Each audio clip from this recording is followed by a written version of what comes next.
City University Television presents the American Theater Wing Seminars. Working in the Theater. This seminar, Actors on Performing.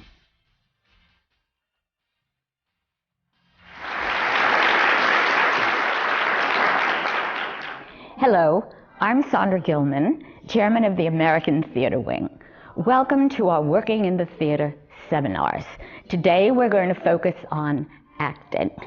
We'll be back in a short period of time to tell you a little more about the American Theater Wing. But right now, let me turn you over to our panel and our moderator, President of the Rodgers and Hammerstein organization, Ted Chapin.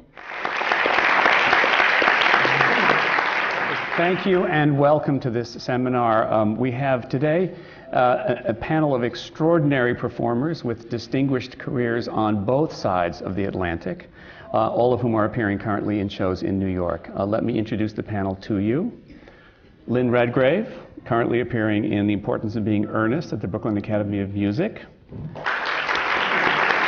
can each get it. Jonathan Pryce, currently in Dirty Rotten Scoundrels. Zoe Wanamaker, who's in the Lincoln Center Theater production of Clifford Odets' Awake and Sing. Eileen Atkins in Doubt. And Richard Griffiths in the Royal National Theater production of Alan Bennett's The History Boys. So welcome and thank you for doing this. I thought any conversation that involves American and British theater invariably gets to a point of talking about audiences and how different they are and how similar they are. But I thought I'd ask Richard the first question because The History Boys has not only played lengthy run in London and is now in New York, but in between it's done a sort of odd out-of-town engagements in Sydney and Hong Kong and Auckland or somewhere? Wellington, New Zealand. Wellington. How did it play, that British play in all those places? Well, it really was bizarre. Hong Kong was very strange because they had these big screens on either side of the stage with the text in, I believe, Mandarin, Chinese, and English. I don't understand why it was in English. Surtitles, like the operas. Yeah. And apparently the couple of Chinese people I met at receptions afterwards said, you know, the Mandarin's not very good. So I have no idea. It's all, I mean, it's Mandarin to me.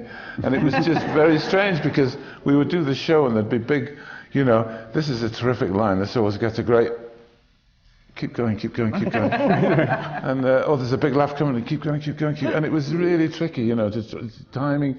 You time lines sometimes depending on the anticipation that there will be a laugh. So just hold back here. It's George Burns' advice, you know. What's the secret of comic timing? He says, I say something, they laugh, so I shut up. And then when they quit laughing, I'll say something else. That's it. That's the whole thing. So you come to rely on this, sometimes foolishly, you know, certainly if you're in China. And you say the line that you rely on and nothing happens and suddenly you look like you've forgotten your lines. And it's not. It's because you're waiting for a laugh that is not ever going to come. You know, so that was tricky. Then in New Zealand, I thought, we're all right now. These are English. This is like, they say of New Zealand, it's like England was 50 years ago. England was never like New Zealand. I mean, not even 1,000 years. Well, maybe 1,000 years ago. But and that was very strange as well because there were modern things that we would say, although the play is set in the late 80s.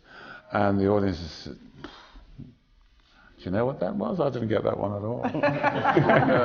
And so that was another stuttering thing. Whereas the audience that we felt closest, apart from our own home audience in London, is the one here on Broadway, which has produced the biggest buzz in the guys and has produced the most focused, excited bunch of young actors I've seen for a long time, virtually since we started doing the play. You have to keep them in line here, the actors? Well, you do, but don't wave a finger. Don't say you ought to do. Don't actually. Really, the best way to keep them in line is just to shut up and give an example, but don't complain to anybody because they are so vicious. The boys. The boys, yeah, they'll stand there. They're quicker. They're fast. We could take you down. So I don't even go there. Discipline is something like, with children at home, grandchildren and stuff. I say what I say, but I don't get heavy-handed with them because it ultimately always backfires. We have a little clip of the History Boys. Let's see what the professor is all about here. Let's look at the clip. Diffidence is surely to be encouraged. In an examination, they seem to have got hold of this notion that the stuff they do with you is off limits so far as the examination's concerned. Well, that's hardly surprising. I count exams, even for Oxford and Cambridge, as the enemy of education. Which isn't to say I don't regard education as the enemy of education too. However, if you think it'll help, I'll speak to them. Thanks, I appreciate it. And for what it's worth, I sympathise with these feelings about exams, but they're a fact of life. I'm sure you want them to do well, and the gobbets you've taught them might just tip the balance. What did you call them? Gobbets? Is that what you think they are? Gobbets? Handy little quotes that can be trotted out to make a point? Gobbits. Codes, runes, spells, call them what you like. Do not call them gobbets. I just thought it would be useful. Oh, it would be useful. Every answer hung like a Christmas tree with the appropriate gobbets. Except that they're learned by heart. And that's where they belong. And like other components of the heart, they are not to be defiled by being trotted out to order. Right, so what are they meant to be storing them up for, these boys? Education isn't something for when you're old and grey and sitting by the fire. It's for now. The exam's next month. Yeah, and right? after the exam, life goes on. What if they don't pass the fire? Gobbets.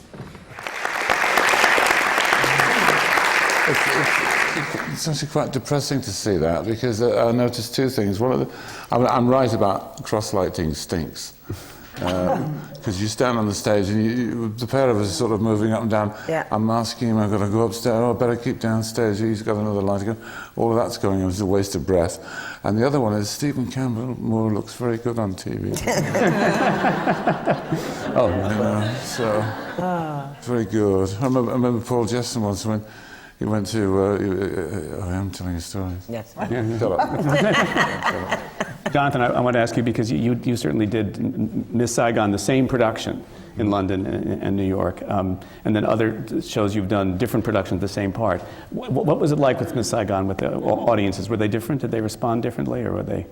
Well, I have to say that the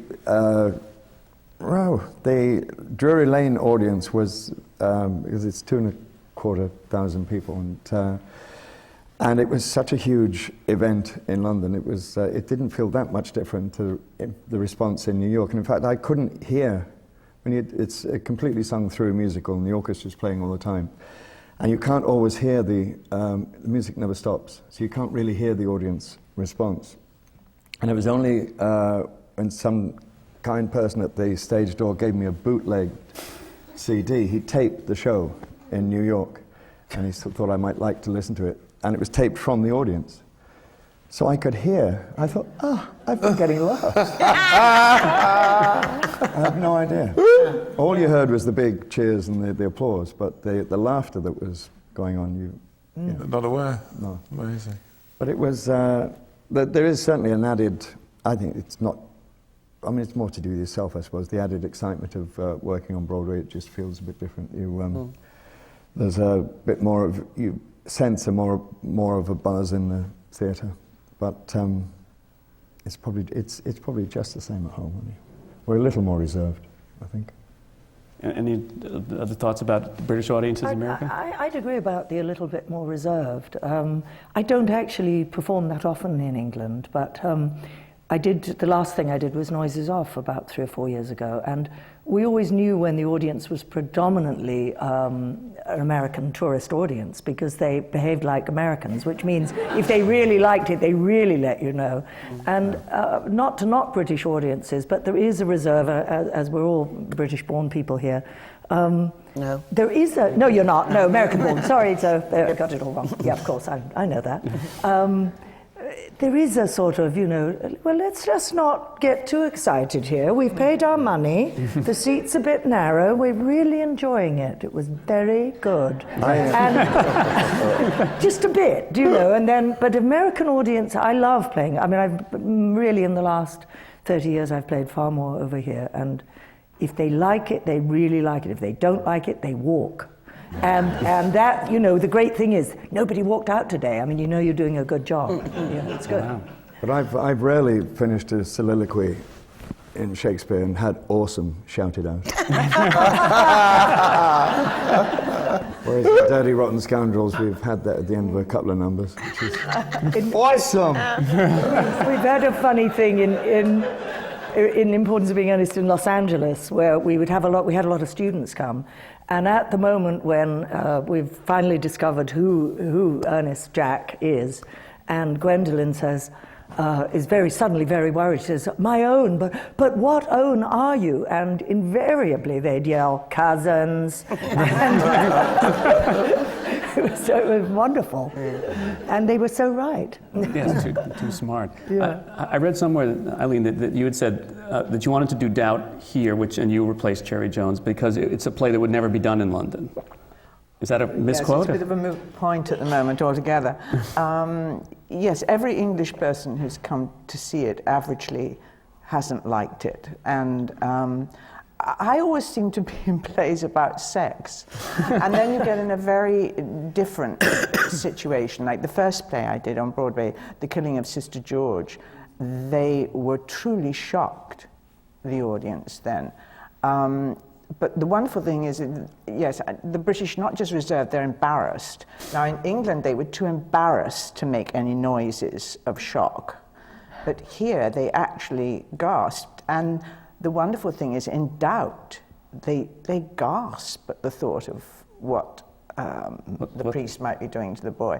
And I don't think the British would care a damn what the priest was doing to the boy. We don't have we don't have that many Catholics. Don't forget, we were the ones who became Protestants. We're not overwhelmed with Catholic schools. We don't have, I mean, every time you come to the stage door, somebody says to me, "Oh, I had a teacher just like you."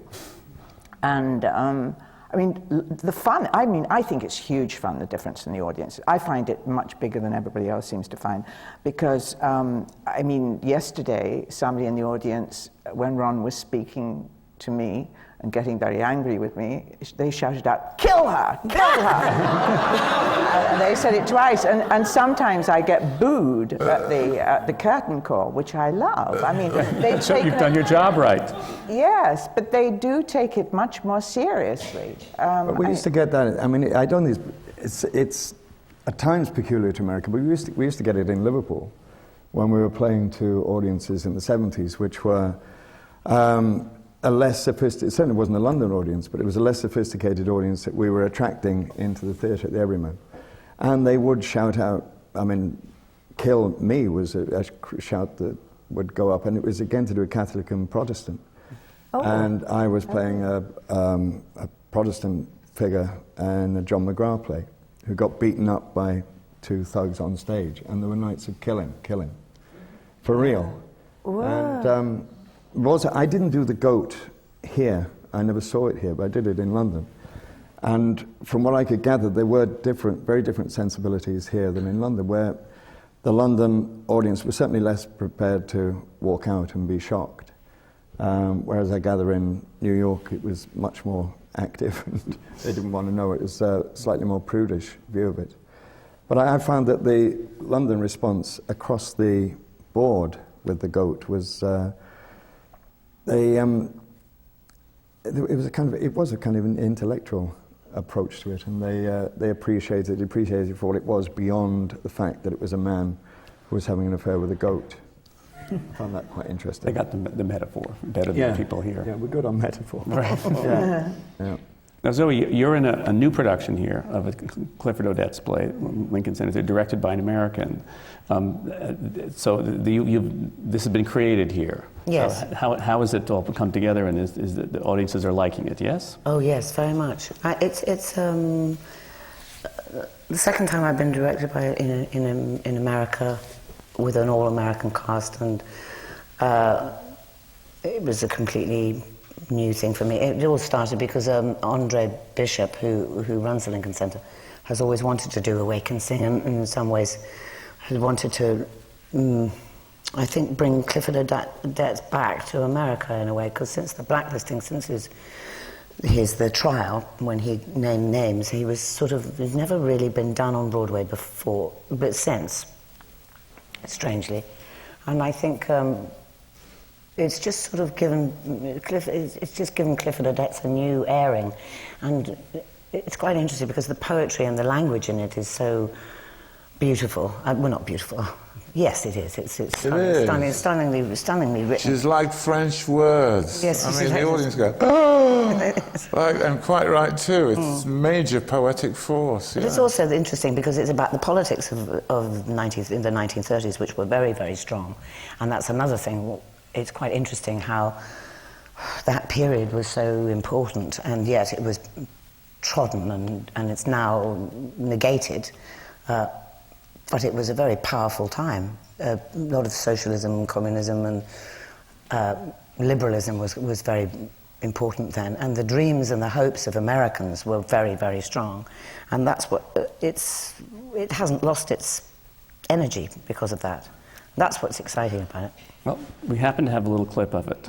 Why? So we take a look at a little clip of Zoe Wanamaker in Awake and Sing.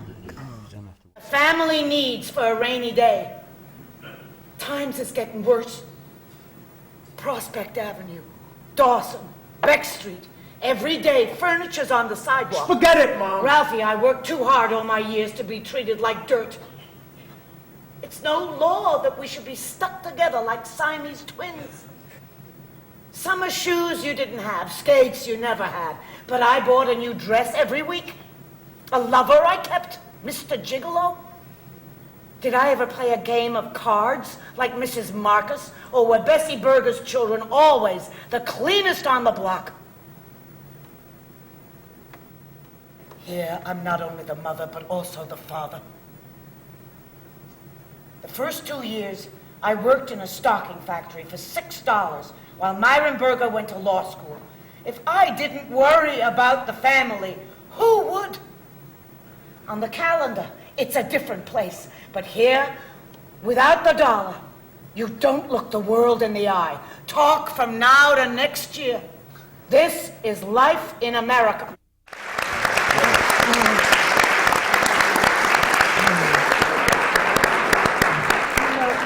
Our dads were in an Odets together. That's right.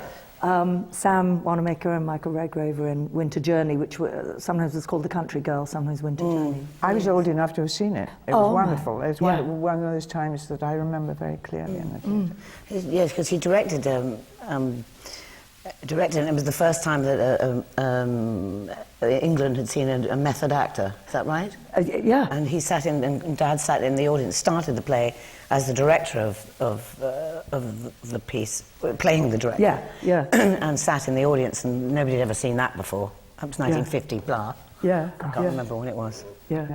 Now, method acting is something which we hear about on this side of the pond. Is that something that's anathema over there, or? My dad, Michael, actually was really the first British actor, I think, first British actor of renown to very much embrace Stanislavski, and his book, which is still in print, The Actor's Ways and Means, is actually the clearest guide to Stanislavski that I've ever read. So, but generally people, I think there are loads of people who really do work in that way. It's just they don't identify it as that. And all that stuff about, I remember when I was a student in Manchester, the terrible rows of people about the difference between emotional recall and stage technique. And I was I was in the minority party because I thought there was a place for technique, whereas everybody else seemed to think that what you had to do was use your guts and exhaust yourself and throw yourself into it every night. And I'd say, yeah, but what happens when you do a show for 6 months? You know, you can't just keep finding the emotion to murder somebody every night. I mean, please, Could be treacherous. What are you doing to your brain? You know, and it was a terrible, you know, it was an unresolved argument because as students you never actually put to the test. You do 2 weeks at the Edinburgh Festival. That's about the height of a student's experience of doing a run of a play. So, you know, it had to wait till we actually went out and worked in the business properly that you suddenly find that the technique is rather important. It is a way too. of working, which is for some people, I think it's at least it's a when if you get lost, if your instinct stops, if you're you know that you have a way of finding out how to enrich, enlive. Oh yeah, no, I understand the piece that you're doing, and it's quite the group of actors I'm working with. One actor has worked with Stella Adler for 6 years, trained with Stella Adler. So that's the whole. That was part of the group theatre. So that was the legacy, and it's fascinating. You know, and there's another actor who's got a book and who's writing everything down all the time. It's just fascinating how other people work. And then it makes me feel guilty. So I got a book. So I start writing back. Oh, you mean he's writing notes to himself? Writing notes to themselves, doing character stuff. And I find when that happens, what tends to happen is that person you're working with tends more often than not to internalise and stops working with the other actor. Yes. And that's if I have a process at all, it's about, it's embarrassing, because we've all worked together. So you know how I work, darling. But I have an instinctive way of working. I generally, if I'm working on a text like The Goat, or an intense text, not necessarily a musical, I want to sit around a table for 2 weeks with the actors, and it's text-based, and I relate what happens in the text to me, and I don't external. You'll see lots of my scripts don't have a single mark on, I'm a bit confused about it in a way, but it works for me. But when I was here in the 70s, I went and watched Lee Strasberg teach, and he would have his open crit sessions on the Friday, and I have to say I didn't take to the man at all. I found him a bully, and maybe I shouldn't say this, we're recording for life. No, you should. I found him a bully, and I found it all about him, and I found that very difficult to watch. And it was like his show. Yeah. That was the crit session. And also, I watched him teach at the school, and he seemed to enjoy bullying people into an emotional response. They were doing emotional recall things. Yeah. If someone cried, there was a great sense of achievement. And there's two things happened. I went as a guest to have lunch with him, and I sat next to his wife Anna, who Lee was talking, and Anna said, "Isn't this an extraordinary man? Don't you think he's absolutely brilliant?" And I was, yes. And then Al Pacino was at the table, and she said that scene in Dog Day Afternoon where Al was outside the bank shouting, "Attica, Attica," when all the people surrounded him. And she said that was one of Lee's exercises. That was the caged animal exercise. And I said, oh, why couldn't he imagine he was outside of a bank? He never talked to me. But to be fair, and then Pacino said that he, who was a devotee of Strasberg, said he did take just what he needed from that. And he was, he had his own process and his own emotional responses to it.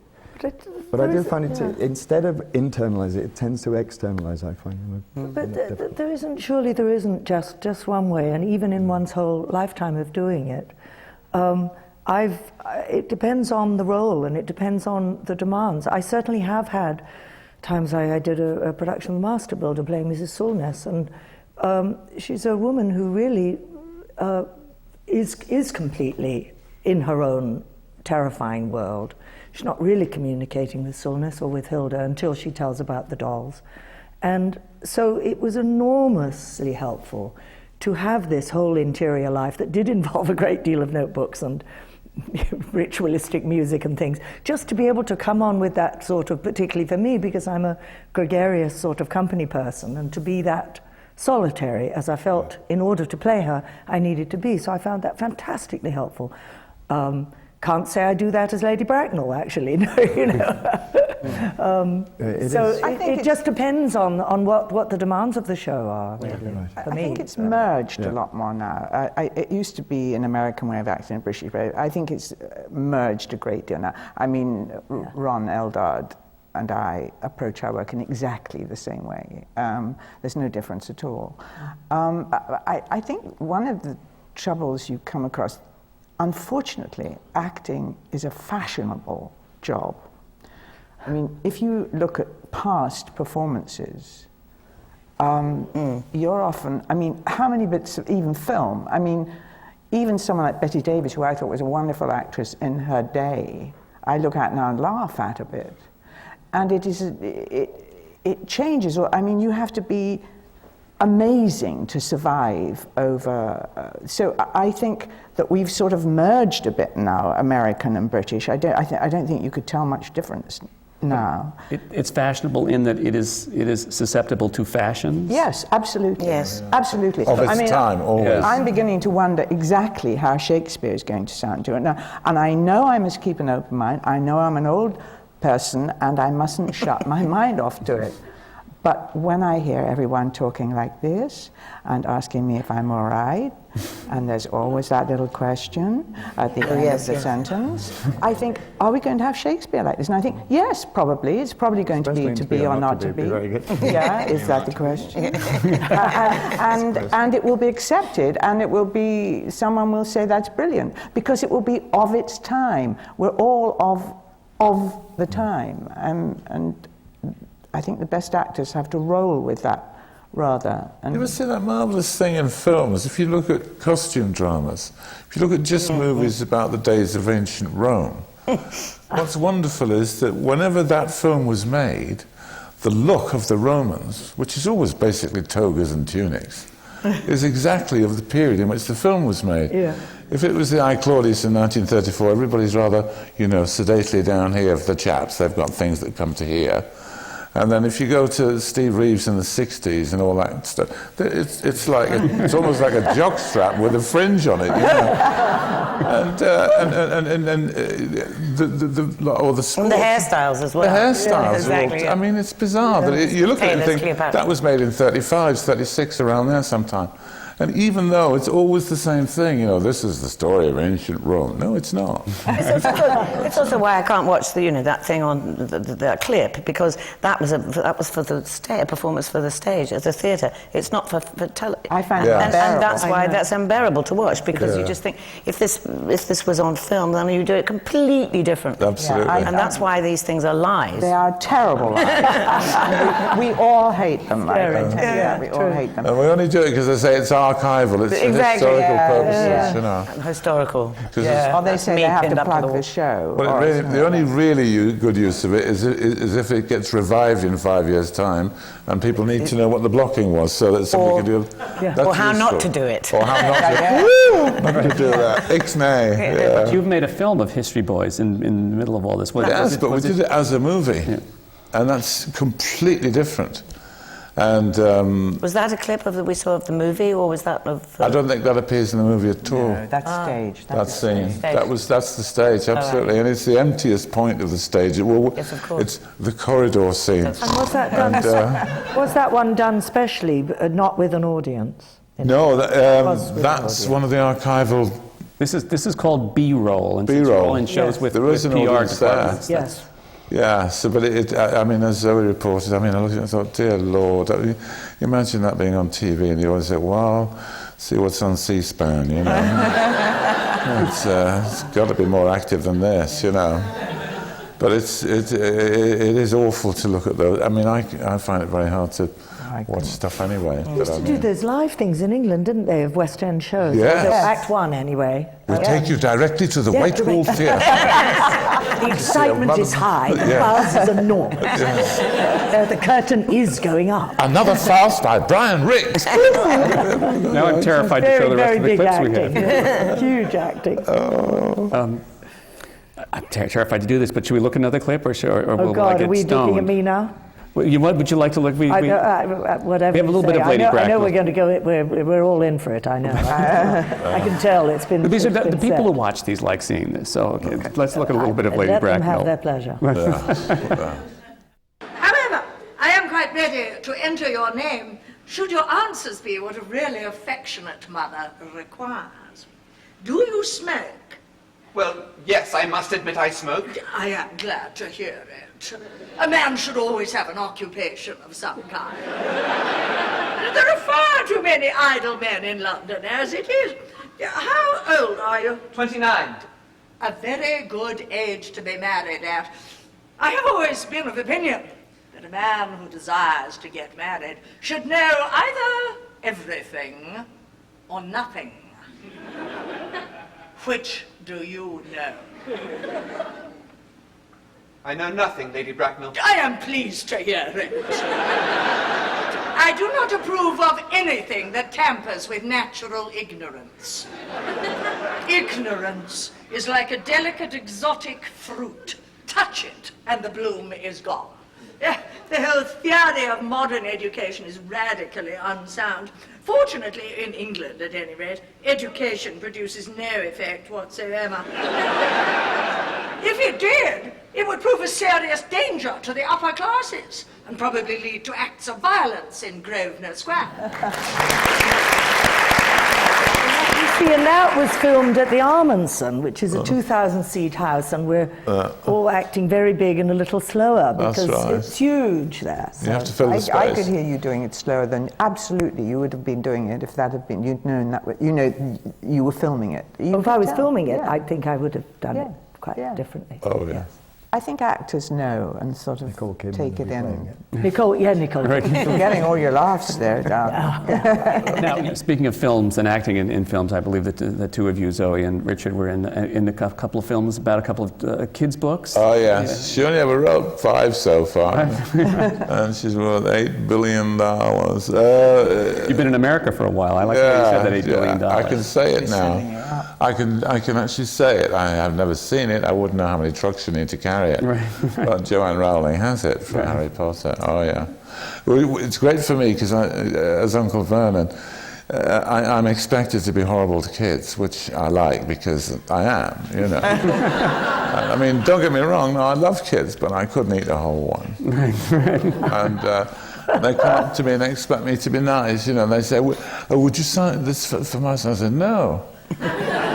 You odious little brat. Should be in bed. It's 11:30 at night. You'd be arrested if I had anything to do with it. Take him away. And they say, I'm sorry. And the kids say, oh, it's okay. He's like that. It's okay. Because the kids are all cool about me being horrible, you see. So the more horrible I am, the more they go, oh, yeah, cool, fine, okay. But are you recognized in strange places? Oh, tell me. Strange places. My elbow. No, I do get recognized, but I just hated the one that most upset me was being in a Tesco supermarket, you know. And it was about midnight. I was prowling around. I dread to think what I was looking for.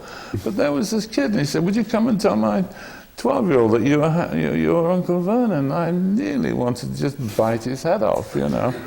No, I'm not here for your entertainment. I'm very busy. I'm looking for the pharmacy section. Now get away from it. You should be in bed. Get out of here. And the kid was, fine. And that's basically what you were. Yeah, because I have very mixed, no I don't. I have very clear feelings about autograph hunters. There are some that like to collect autographs and they're fine. Then there are others for whom it's almost a profession and they are loathsome because they take your stuff and then they sell it. And I really, so I don't do photos anymore. So if anybody's watching this, don't ask me for a photo because I don't do them anymore. I used to spend a lot of money, but no more. And why, anyway, that's all kind of gets in the way of stuff. But when it's just stories, that's fine. It's to do with cash now. Yes, it's horrible. As you say, there are a few who are genuine. Yes, you can sort of tell. But somebody once said to me that television actors, because they're in everybody's living room, when you're in an airport, people will, deal with you like you're an old friend. Whereas movie actors, there's a little bit more respect, and theater actors, do you find that, or is it just a bit more distance? A little respect. So. Not in New York. One of the things I love about New York is nearly every time I come back, I don't know whether it happens to Jonathan and the others, but because I spend more time in London, like Lynn living here, when I come in, people actually say to me in the street, "Hi, Eileen, nice to see you back." I mean, people I don't know at all. "What are you doing?" You know, that is genuine. That's a real interest in what's going on Broadway or off Broadway or wherever. Plus, they know who you are. Yes, that's exciting. Yes, Steve Martin said, "They don't know your name, you're nobody." And they'd never know mine. They will. I think they will, Richard. Oh, they don't. They will. But is there a different community of theatre artists in England than there is here? I think it's to do with geography. Here, I love it. You are like a village, and it is a theatre community, really, here. We allow some film stars in, but averagely in TV. Nicole Kidman a couple of years ago. It's a theatre community. And then you have to choose here. I feel sorry for actors here because they have to choose here or the coast. Are they going to make movies or here? Very few of them manage both too easily. But in Britain, we're all in London, really. I mean, we go to the other places, but if you're going to make a movie, you might go on location, but you get it from London. You don't have to. So it's easier to move. So it's a nice small group of theatre here, and it really is like a village. Whereas London's somehow bigger and more spread out, but we can all live there. It's also actually more fun to work in New York because like today, we wouldn't be all doing this in England if we were in shows in London. No. There wouldn't be a venue where, there may be, but no, I'm not saying there isn't, but I'm saying that the times I've played in London, it's been very rare to come across another actor. Partly it's transport. Exactly. After the show at night, London is so spread out, people often live outside, they're worrying about the car service or the tubes ending or whatever. Here on little tiny Manhattan, and Brooklyn. You can, the chances are anytime you do a run here, you're going to either get to know or re-meet many of your friends and colleagues and have a really fun time meeting up, seeing how did yours go? Oh, we had a lovely show. And now because of the internet, there's a huge internet industry surrounding theatre in New York. I mean, site after site after site. And, you don't get that at home at all. You really can't. I mean, you barely just get a don't mention see in the people. newspaper. Yes. And if so, it may not be what you want to read. And no other actors know you're on in anything, and you don't know they are either. There's a kind of a hunger here. There's that you can, which is an enjoyment of going to see other people doing shows, and sharing experiences, and enjoying other people's performances, and going to see it. So people turn up at your. The most unlikely people turn up in your dressing room, and the openly are genuine and nice and interested and excited by it. Don't get that in England at all. No. It's all very subdued and. But it is that we are all spread out. But I have to. Wouldn't let me in, I tried. I mean, it's just that you can't even meet now after the show in London. No, you can't. I mean, here it's so easy. You walk 2 blocks. Or you're driven 2 blocks. the line of demarcation. And let me tell you, in London, you are not driven. I don't know, maybe one person is, I don't know. But it's so hard. I mean, one of my best friends, Sean Phillips, has just moved to North London, and I live in West London. Well, I hardly ever see her now. It's an hour and a quarter for me to get to her. I mean, it's ridiculous. So it is lovely. We're all together here, and that's really nice. I have to say, though, as a native New Yorker, I'm honored by what you're saying here. One of the things that I've always felt about the sort of difference between British theatre and American is that there seems to be an imagination that is encouraged in the English theatre that I don't know that it's encouraged here, just in terms of production, in terms of way of performing, way of directing, way of conceiving productions. Am I crazy, or do you feel that, or? I don't know. I haven't done enough over there in recent years, so. Well, I think the National Theatre's made a huge difference. I mean, It's also, I suppose, maybe it's an influence from we're closer to Europe and to other things that are going on are a little bit more experimental still. But certainly Bart, who directed Waking Sing, is a text. He's very text orientated, very, very much so, but also loves European theatre and has been a scholar of it. I mean, Cantor and Pina Bausch and people like that, who is, he thinks are fantastic. So that's an area, and also, went to university in Leeds. For God's sakes, I don't know why. And is very political, and that's what was quite interesting. So he brought all that European-ness to his productions, I think. Light in the Piazza, I think, has that kind of feel of it. It's very strong. That's great. We're now ready to take a little break and hear a few words about the American Theatre Wing. The American Theatre Wing has played a vital role in New York's theatrical life for more than 60 years. We stand for excellence, and we support education in the theater. Best known for creating the Tony Award, our work reaches beyond Broadway and New York.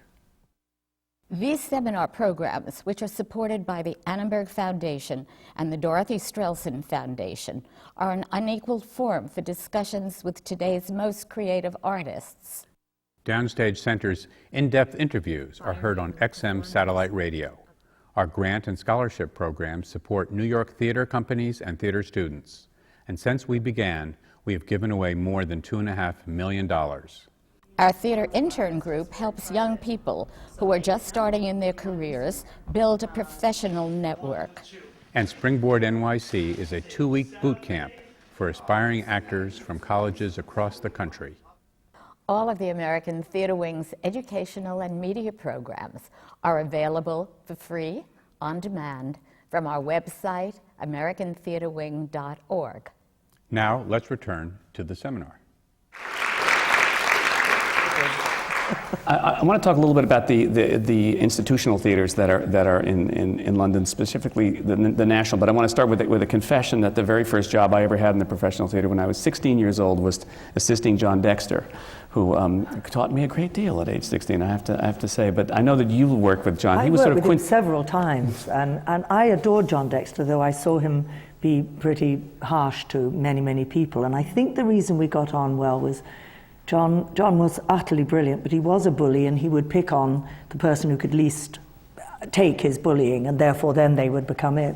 My first job for him, I was a student ASM for £1 a week at the Royal Court, and he was just redoing a production of Arnold Wesker's The Kitchen, and with Robert Stevens, and Jeremy Brett was just taking over from Robert Stevens. Anyway, I was the coffee girl, and I was very excited about making coffee the first day and coming out in the break with 25 or 30 coffees with my special Lynn Touch hot milk. Right. And I dropped the entire tray in the middle of them going, and he screamed, "You stupid," and then he used a word I actually hadn't heard before, but I knew it was really, really bad. And I wanted to die, and I wanted to cry, and out of sheer hysteria, I laughed. And from then on, we got on great. And we did a lot of I did several shows at the National with him. I did black comedy on Broadway with him. I did his first film, which was The Virgin Soldiers. And in black comedy, he would sometimes say, suddenly come around and say, "Call that a performance?" And I would say, "Call yourself a director," and then we'd laugh, and then he'd give me some fantastic notes. And he was brilliant, but I did see him be quite harsh to people. I'm sure some others here have worked with him. I never worked with him, but I've been around him, and he did pick on someone always. Did you not find that when you worked with him? Well, I learned the same word, which I hadn't known as well. Yes. But that was Dizzy came first, and it was about another actor. Yes. So I thought, that's strange. No, he breathed. When the show opened, one of the reviewers here said, "John Dexter breathes theater the way the rest of us breathe air." And I thought, to me, that's part of the sort of tradition in the British theater, that there's kind of a theatricality and a built-in theatricality, which in places like the National and the Royal Court. He really was astonishing, the way he would the Wesker plays, like Chips with Everything that came here. But are there others like him or was he unique? Because he did run No, not unique. There are lots of marvelous. They seem to have all disappeared now. What, the good directors are we talking? The directors or the tough ones? People who directed like that, that generation. Yes, that generation. And then there was a gap. I think.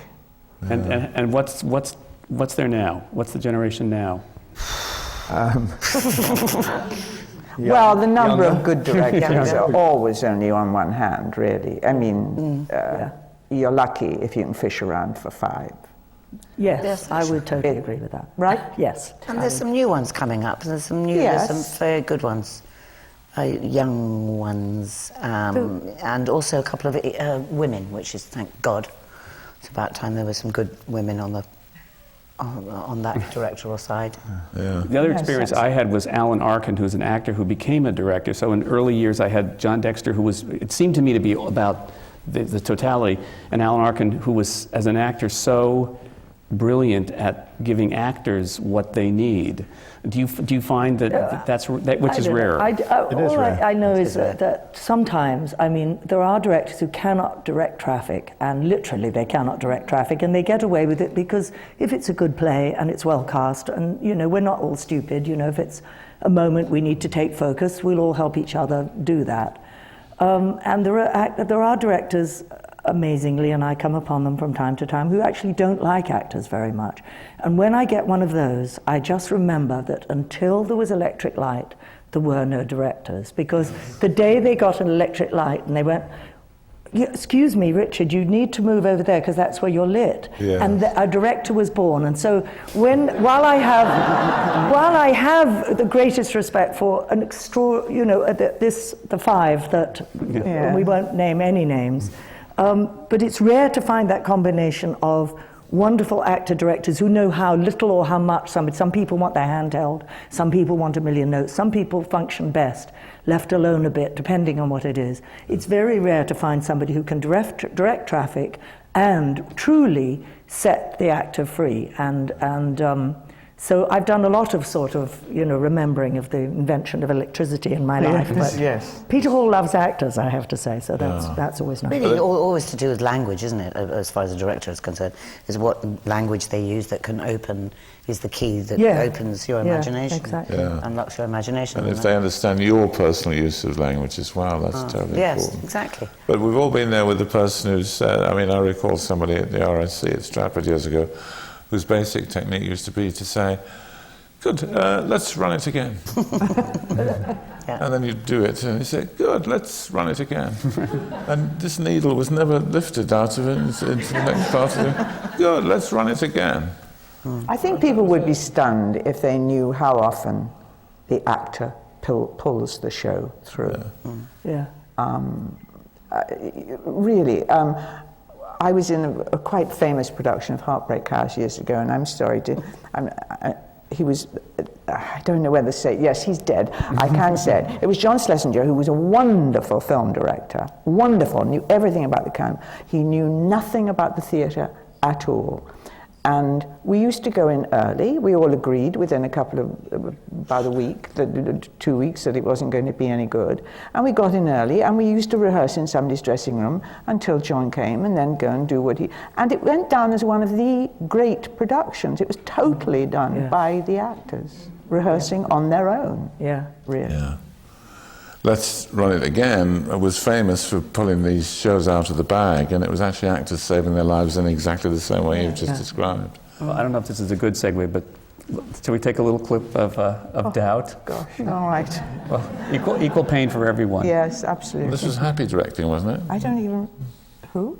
Happy directing. Doug Hughes directed. A good time?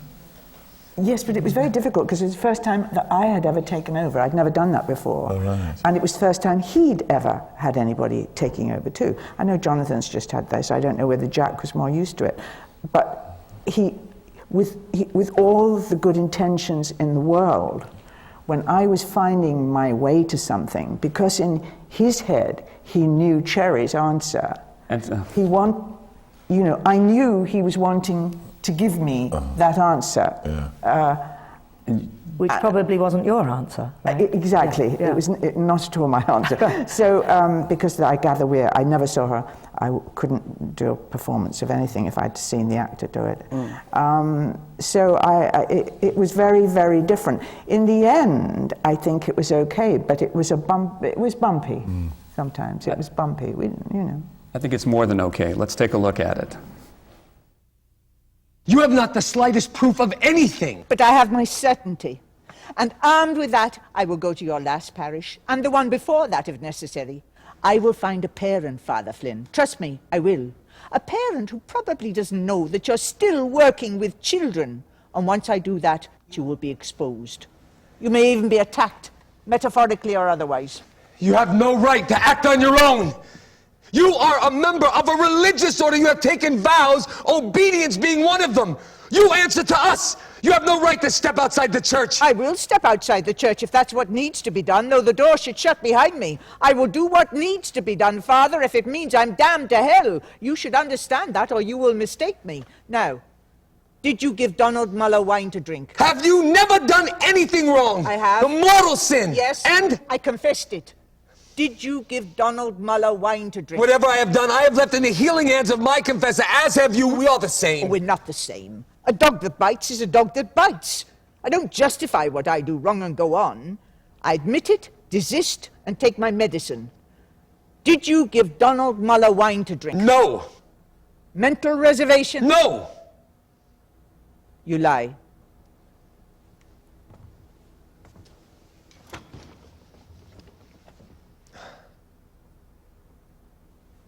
Very well then. If you won't leave my office, I will. And once I go, I will not stop.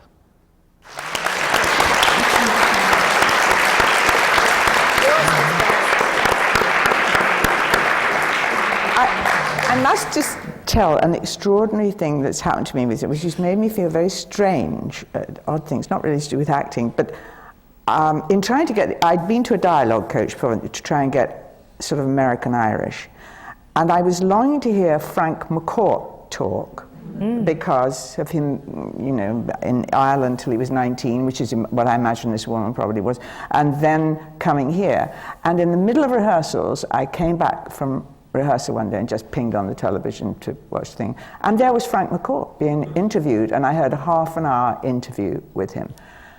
On Sunday night or Monday night, I can't remember, I did this thing for Alan Bennett, it must have been Monday night, and I had to do a whole lump about the Queen, the current Queen Elizabeth II.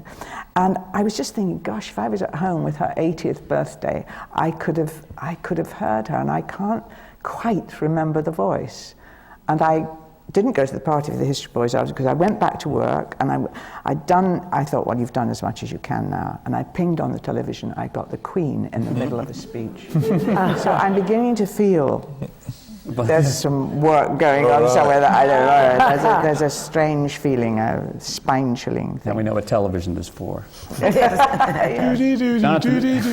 I imagine in Dirty Rotten Scoundrels, was there a little more freedom to recreate the part, or create the part that John Lithgow had created originally? Yes, there was freedom to recreate based on, I was very fortunate, I've never done this before, but it was, what I had was the footprints, as it were, to call the choreography, right, to work on. So the first things I did, I learned all the songs in London to save time. I didn't have much time when I got here. Learned all the songs. How much time did you have? About time? 4 weeks. 4 weeks. Yeah. Sorry. And not all day, No, because right. they were all working. Of course. Just a few hours in the middle of the day. And I worked with the understudies for most of that time. Just learning the choreography and learning the songs. And then on top of that, I was allowed to do whatever I wanted. And the people I was working with, eventually when Norbert came in and when Jack O'Brien came in, they were thrilled to get something, after 2 years for them almost, to get something new. And I found it, rather than be inhibiting, the whole process of replacing John, it was actually liberating. It was quite a good experience. Well, we do have a clip. Dirty Rotten Scoundrels, Jonathan Pryce. Love sneaks in when everything seems quiet, sets the bait, and like a fool you buy it. Your famous self-possessions vanished from your repertoire. This is what can happen when you leave the door ajar, and love sneaks in and whispers to you sweetly silly words that change your life completely. You're fumbling in the dark, the master's now the mark. You're out of luck if love sneaks in on you. come on, then. And you're all smelling the camera. Here we go. And I was gonna, and then it's about the 3 minutes about that I stand still. Right. Right. The rest of the time you're running around like an idiot. Yeah. But I heard you say in an interview that when you did Miss Saigon, which was your first musical, that you found the rigidity of having to stay in the rhythm of music somehow freeing. It was a new discipline, aged 40, to come to that. It's the first musical I did, and when I did Shakespeare with these guys, but and, we were going to do a musical. What? We were going to do a musical. Guess which musical we were going to do? We blew it. Guess what would we be good casting for? Went 30 years ago. Come on, tell Laurel and Hardy. Oh, I'm so sad you didn't do that. That happened. Oh. But fantastic. Yeah, I couldn't put the weight on. No. God,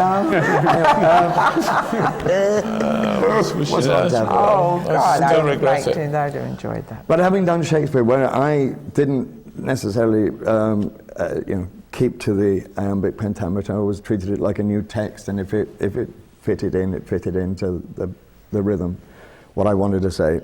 And then I started working on the musical, and I was trying to work on it in the same way as I'd worked on any other text, and sort of faltering my way through it and thinking my way through it. And they indulged me for a while until I stopped at one point, because it was all sung, there was no dialogue. Right. And I stopped and the conductor said, right, that's the last time I'm going to let you stop. From now on, whatever happens, I and the orchestra, because I cannot stop a 40-piece orchestra while you think. So it was a great discipline to let it was think, speak, which is what you tell actors all the time. Don't think and then speak. Think while you're speaking. That's right. And in music, you have to do it. And it was wonderful. It was a great release suddenly to know that there was this guy. Eventually, down the line, we were able to work a little bit more together, and it became a bit more like jazz or something, where he would listen to what I was doing. But I found it very freeing, and meant you could do something for 2 years, which is what I ended up doing that for. I also remember Nick Heitner talking about the tech week, because of the technical advances in the theater today. He had rehearsed you all in the rehearsal studio into the theater, and now for a week it was all about computers and helicopters and lights and we've sort of gotten to this point, and now we have to sit and wait while the technical gets, and then put the show back. But very exciting when they did put everything together. Oh, I would think. I would certainly think so. Let's talk a little bit about Shakespeare. You obviously, those of you, well, you grew up in England, right? Or did you grow up? I grew up in England, but you're basically. American born. Yes. But I mean, obviously, Shakespeare is still important in the training and the theater. Well, I think so. Training, but not in schools. Really? Not in schools. Less and less. Really, I didn't know that. Removed from some syllabuses. Is it scary? Yeah. That's sad. Because people think it's too difficult. It's too difficult, archaic. Nobody knows how to teach it anymore. I think that's really it. Yes, it's a lack of skill in teaching. I think it is a lack of skill. But the whole theatre thing is in such trouble in England. I mean, when I was a student, it was over 30 years ago, it's like 150 years experience at least right here of all that stuff. And in those days, there were virtually every town, over 70,000 people had a rep theatre. And I mean, the money was terrible, but there was a job there. And all the cities had 2 or 3 theatres. And of course, London was chock-a-block. And now, 30 years down the pike, all of those small theatres are pretty well gone. There are about 12, 15 regional theatres now.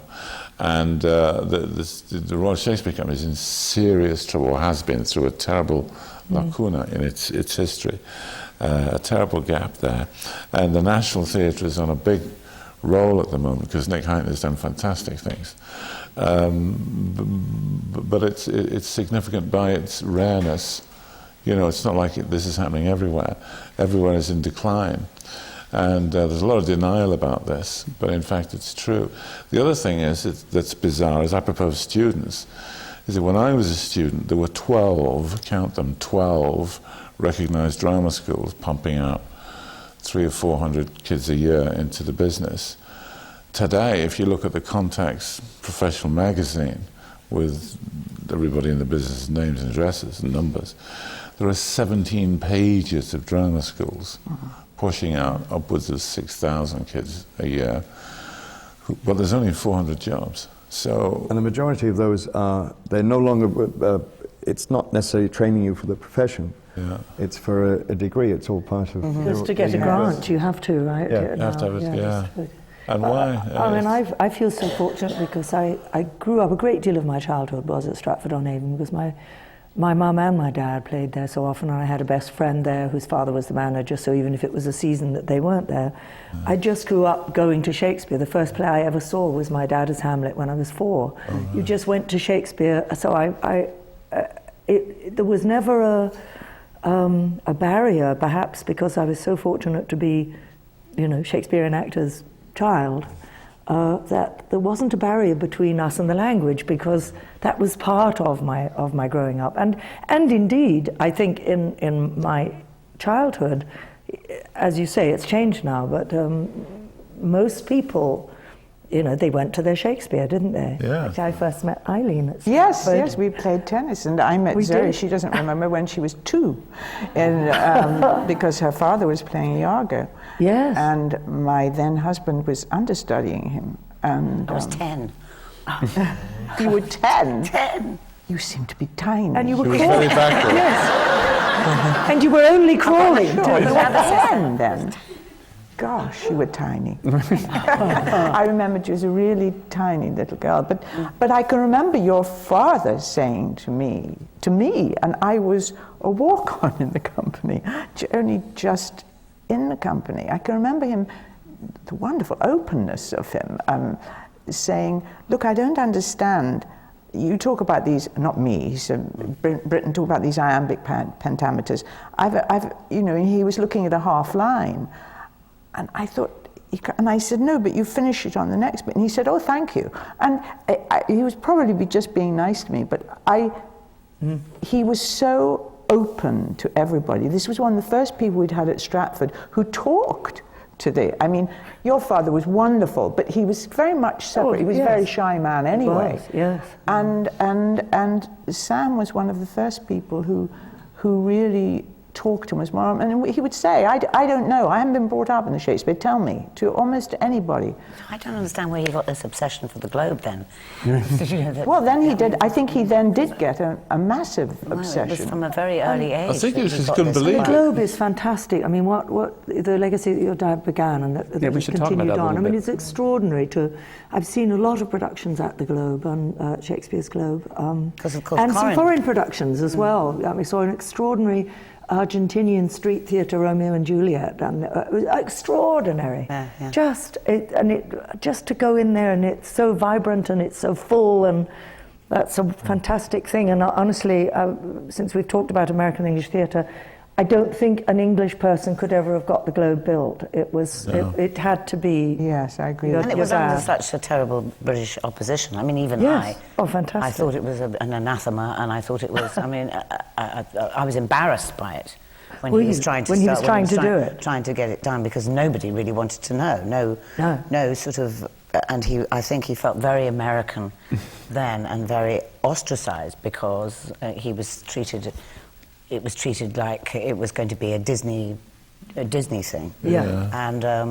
And I was slightly embarrassed, because I thought, well, if all my friends think he's, I was shy about it. Then of course, it took him 27 years to build the bloody thing. But his whole life, it's strange, wasn't it? I mean, his whole life projected this idea, because he started out, he told me once, in World's Fair, was it Chicago, New York? Yes. And he was a kid, and he took part in like a dozen cut-down versions of Shakespeare and a mock-up of Shakespeare's Globe. So he had a real feel for it, and he had the thing of the people coming in and, being in the pit and all of that stuff. So he had it in his mind in a way that no English actor had it at all. So he came to England and was able to work here, and then he just like a tourist went down to the South Bank one day and said, so where is Shakespeare's Globe? Where was it at? And nobody knew. And he prowled around until on a dirty, soot stained brick wall, there was a little plaque on the side of a brewery. And on this plaque it said, "It is believed that this is the site of Shakespeare's Theatre the Globe." And even that vanished. They tore that factory, that place down. The brewery was that redevelopment, you know. And not even the plaque was there anymore. And so he got the bee in his bonnet. There should be something. Probably just a nice, you know, kind of thing about Chinese theatre plaque, you know, in the sidewalk might have done. If they'd have done that, he'd have probably walked away and said, "Oh, okay, that's where it is," and forgotten about it. Well, how much do you think that the institutions like the RSC, especially the RSC, has contributed to the decline of the appreciation of Shakespeare? I feel that it answered that question. There was a sense of the RSC that they every year had to do Shakespeare. Yes, they have it. They used to have a charter to do the whole canon. They have to churn up yet another reason for doing that. That's play what gets yet me. Again. Yeah. And I felt that's kind of run its course. I don't know. I felt like that when I think one changes in age. I think that I did think at one time when I was there, oh, I wish nobody would do Shakespeare for 10 years. I'm, you know, sick to death of it. Let's just stop it all. But now I'm really grateful that and I'm terribly sad here it's been taken Well, off they did stop it all for a bit because nobody was going, and productions weren't coming to London. So but there I was think a it was lull, and then a hunger began, and people started looking for other places.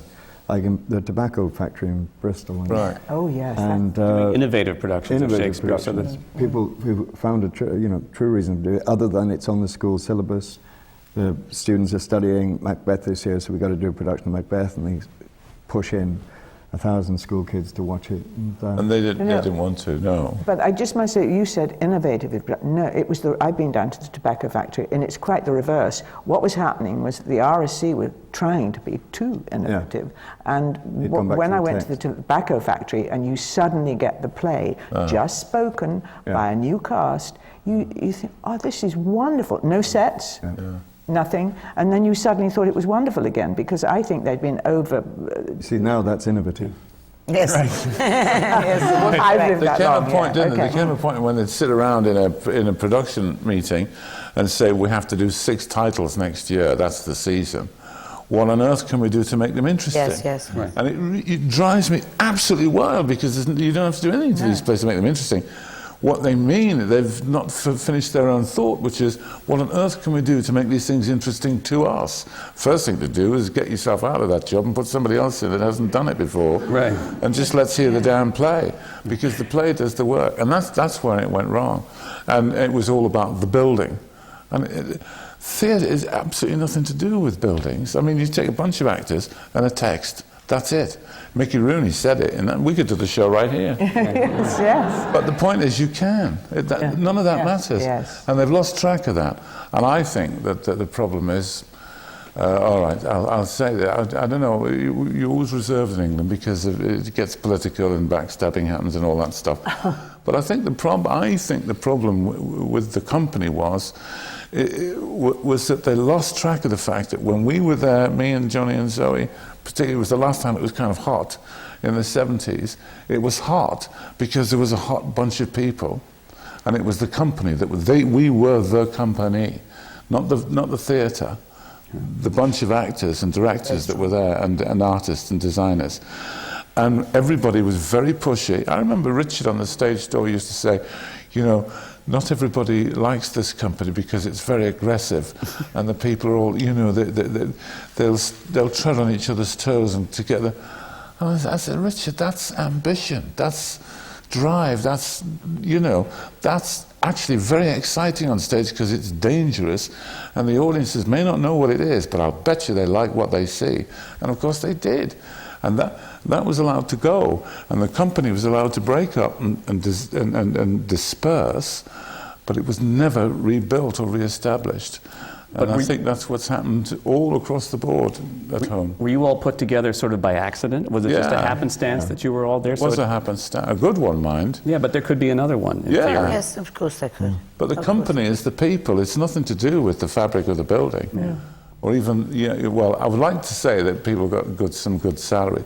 See, the funny thing is, we always talk about the German theatre, where every town, say the size of, in respect of importance in the country, like if you imagine Chicago, Philadelphia, Atlanta, all of them in Germany, all of their equivalents have a branch of the German National Theatre funded hugely at the level, like in our part of the world, the way that the opera is funded, which is to say quite lavishly. And I've heard stories of German actors in the German National Theatre who wouldn't do movie jobs because they get paid less than they get in the theatre, right? So you've got continuity there, but I don't hear about German actors taking the international world by storm. What's wrong with Goethe, Schiller, or let's bring it on, let's have a look, because there's an international audience that is prepared to sit still for that stuff, just as there is for an audience for Shakespeare. It's about the quality of the work, and as long as the workers can work.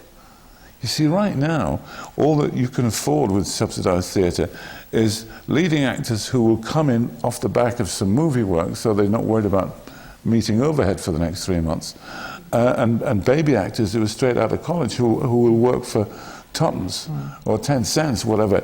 They'll work for nothing, and that's what you've got. And in the middle, the people who are the trained, skilled principal actors, they've all been like daffodils, like dandelion seeds. They're all just parachuted out and gone. But you certainly talk about a feeling of community and family. And I want to ask, I know that you have certainly worked with family members, and you appeared opposite your life partner in I've worked with all her family members. Yeah, we did something together a long time Does it ago. allow you to speak shorthand, or is it terrifying to be with somebody who you know that well in a rehearsal period? In the case of I very recently worked with Vanessa and Natasha in Shanghai in the White Countess, and it was kind of fabulous, actually. I mean, a lot of what was fabulous was it was so sort of scary being in Shanghai that going back to Hilton was what was fabulous. But being on the set was also I think it does give you a certain shorthand.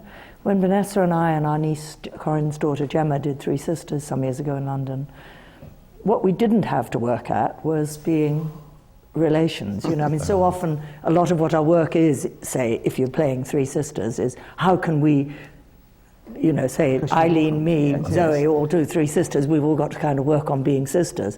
Well, we didn't have to work on any of that because it was a given. And Your a method certain has been certain disrespect that one sometimes has for one's family too, so that I think the it made for a very Yeah. interesting thing. I mean, in the scene, the scene where there's the fire and Marcia finally tells her sisters how she's in love. Of course, this was a very fabulous and extraordinary production by Robert Sturur from the Republic of Georgia, but Vanessa as Olga slapped me when I started going on about Vershinin.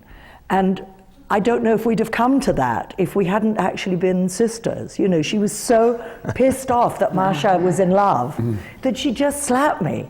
And sometimes a little too hard, but anyway, it was theatrically, it was fantastic, because usually it's all a moony-joony, oh, my sisters, I'm in love, oh, are you, how lovely. But when you're real sisters, it's, geez, God, shut up about this love thing. I haven't got anybody to be in love with. That's wonderful. Didn't you cut her hair off? I cut her hair off in Baby Jane. She was very, very, very good about that. I gave her the most terrible haircut with 2 cameras rolling, and she was so game about it. That actually scared me much more. What was it like in The Goat in England? Working with Kate? Well, it was, there's a lot of it I don't even think about, so much of it was a given between us, especially me and goats. No, it was an extraordinary time. It was not just Kate, but the other 2 members of the cast I was working with. It was one of the best working times I've ever had. And it was fantastic. I saw them. Yes, it was good. Thanks. My danger is working with people I know too well. Because then I just laugh. That's the other thing. Just my best friend Nicola Prevost played Pickering in My Fair Lady with me, and we could not. If we caught each other by the eye, this is difficult on stage. as ourselves. If I looked at Nick and he looked at me, I'm afraid we were gone. Yeah.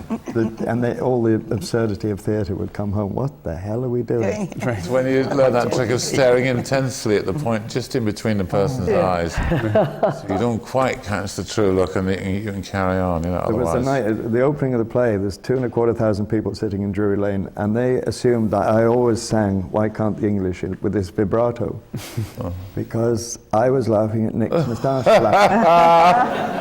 So it was coming out as "Why can't the English teach children how to speak?" Went on for the whole song. Oh dear. Did you ever work with your father? No.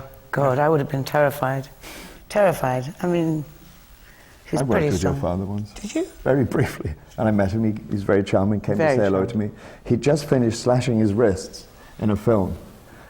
And he was covered in blood, and he said, "Jonathan, Zoe Wanamaker."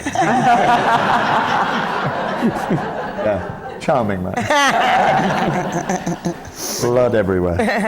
Take after him. You had said earlier that he moved to London permanently during the blacklist period. Well, yes, it was he knew he was going to be subpoenaed to go before the committee, and he'd been warned. And he happened to have a job that had come up in England, a film.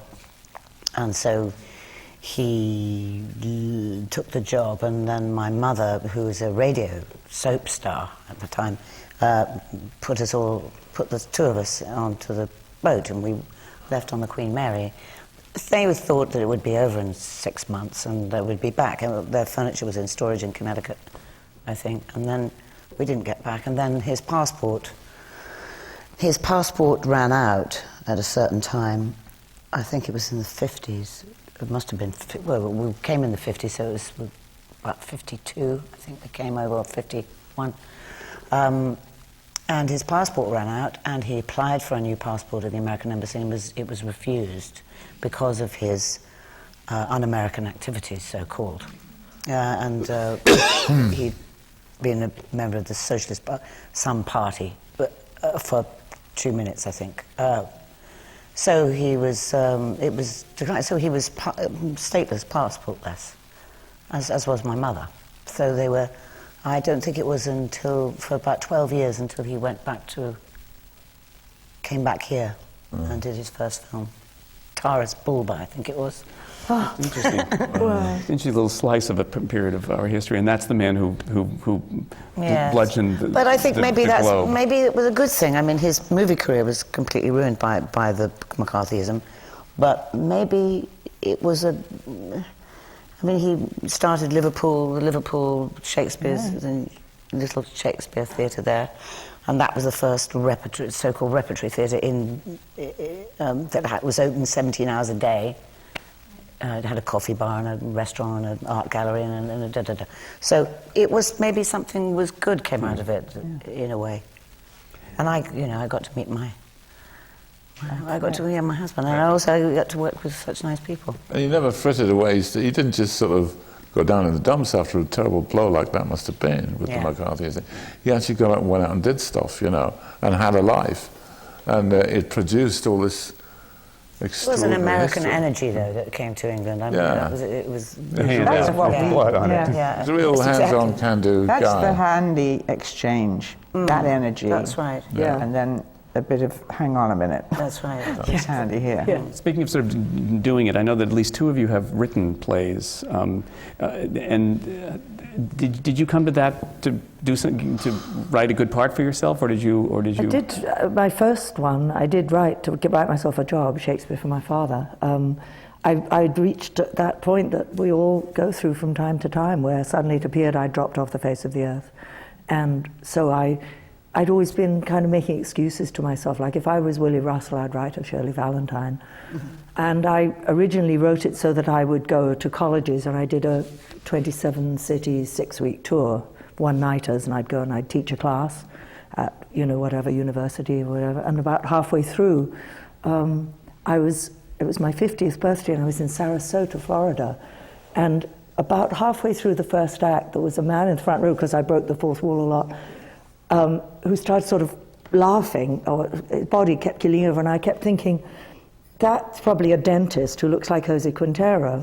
And in the second act, Jose Quintero at that point had throat cancer, and he had a little, one of those microphone-y things, and so he, couldn't speak without the aid of it. And in the second act, when I think I was doing my scene where I was Maggie Smith, Noel Coward, and Edith Evans at the same time, he literally keeled off his chair making these noises, and I went, oh my God, it is Jose Quintero. And he came back with his little microphone saying, the world must see this, the world must see this. And that sort of changed it suddenly from being a job to just give myself a job into what it became. And then I realized how wonderful it was to write your own work and how freeing that was. And I have a new play actually that's going to be on in the fall. So. That's the one based on your grandmother? Well, it very, not even really based on the fact that I found that her grave stone in England, in Chiswick, had all the dates and her name were washed off by the acid rain, and that got me thinking, what happens to people? What happens to us when we die if we haven't done something to leave a mark? Yeah. So I've sort of invented speculative fiction, you could call it. And you wrote a play that I don't call myself a playwright. I hasten to say that I'm a jolly good adapter, but I don't. And that was started literally because I simply hate doing poetry evenings. I hate getting up and reading poetry.